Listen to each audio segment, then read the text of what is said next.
Selamat mendengarkan podcast ini. Shalom saudara sekalian.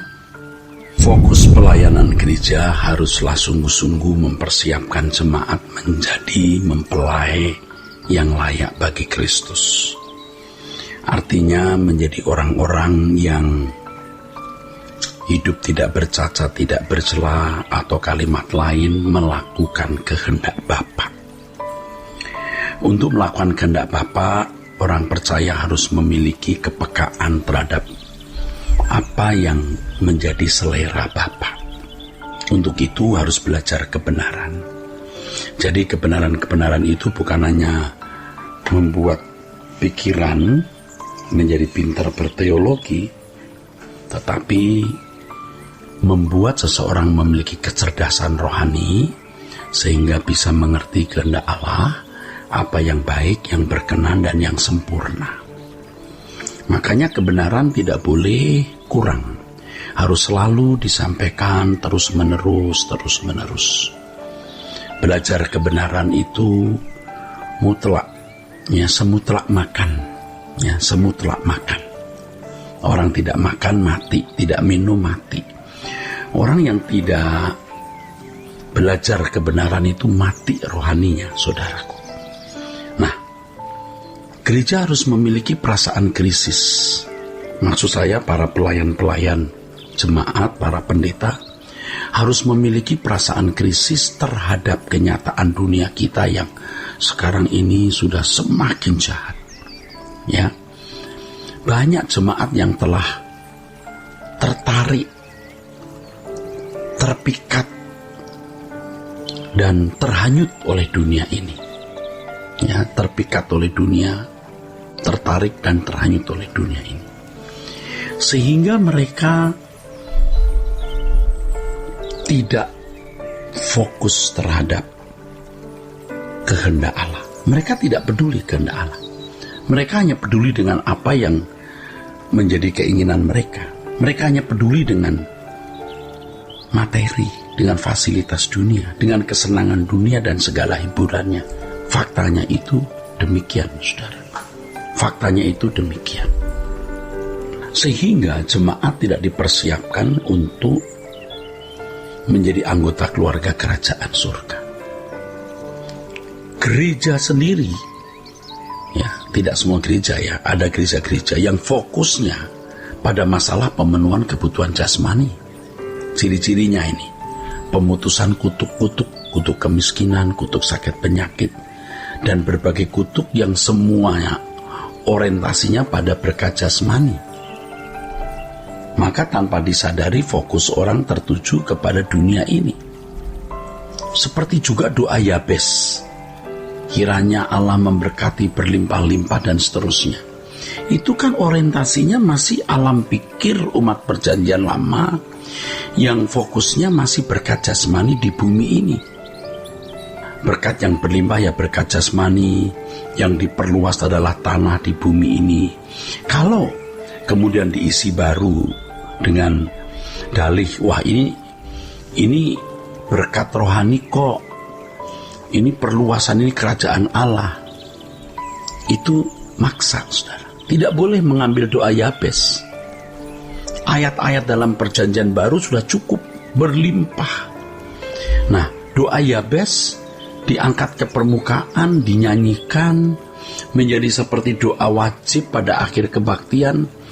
Itu mengarahkan jemaat pada pemenuhan kebutuhan jasmani. Ya, kalau kita memang mau berlimpah secara materi harus kerja keras. Bukan salah memiliki berkat jasmani yang berlimpah, tetapi harus hasil dari kerja keras. Bukan karena Allah memberi kemudahan, Allah kita tidak akan melanggar hukumnya.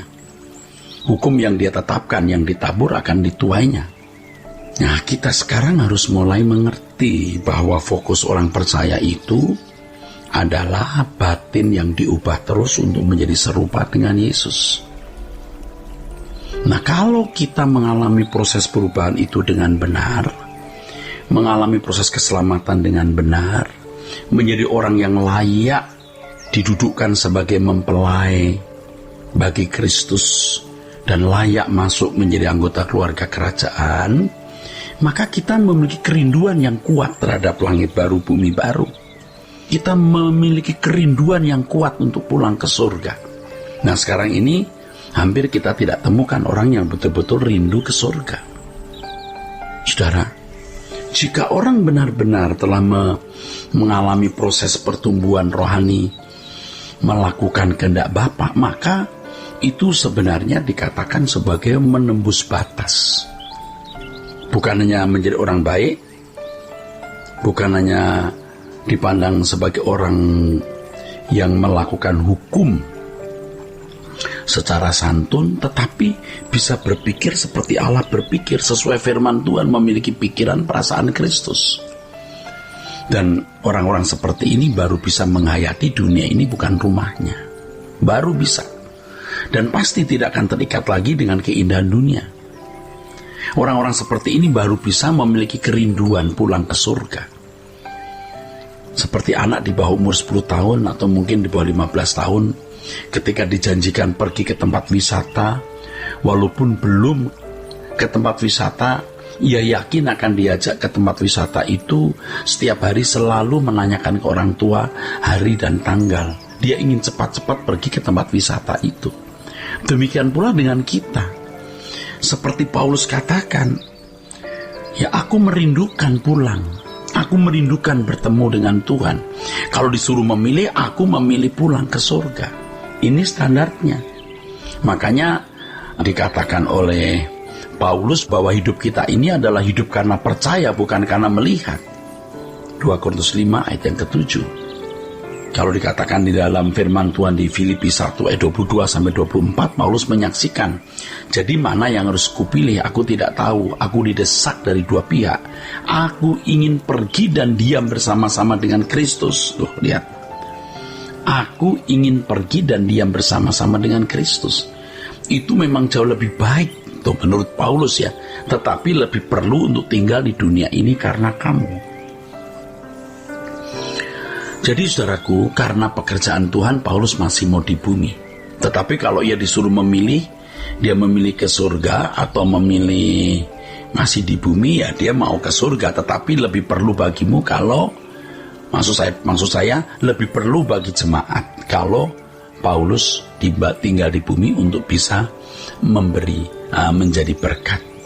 Ya, sedih sekali sekarang kita jarang ya menemukan orang-orang Kristen yang menembus batas ini. Makanya kalau ada pemberitaan firman Tuhan mengenai langit baru, bumi baru, ada orang yang mencibir dan menganggap itu guyonan ya, lalu mencemooh. Padahal saudaraku, langit baru, bumi baru itu justru menjadi tujuan kita. Menjadi tujuan kita. Gereja-gereja harus sadar ya. Kalau saudara seorang hamba Tuhan, seorang pendeta, ayo apa sih ruginya kita kembali kepada landasan Injil yang benar, yaitu kesucian hidup, fokus langit baru, bumi baru, dan sepenuhnya kita hidup untuk Tuhan. Ya. Kalau kita melihat orang-orang di sekitar kita ya, aduh, banyak orang yang fokusnya masih dunia ini, saudara. Pengusaha, pengacara, pendidik, dosen, ilmuwan, aduh, bahkan dokter-dokter, aduh, tidak mengarahkan diri kepada langit baru, bumi baru. Mereka masih terjebak dengan berbagai ambisi pribadi, hidup di bumi, bukan mengarahkan diri kepada Tuhan dan kerajaannya saja. Jangan sampai kita berbuat hal yang sama itu. Ya, Tuhan memberkati.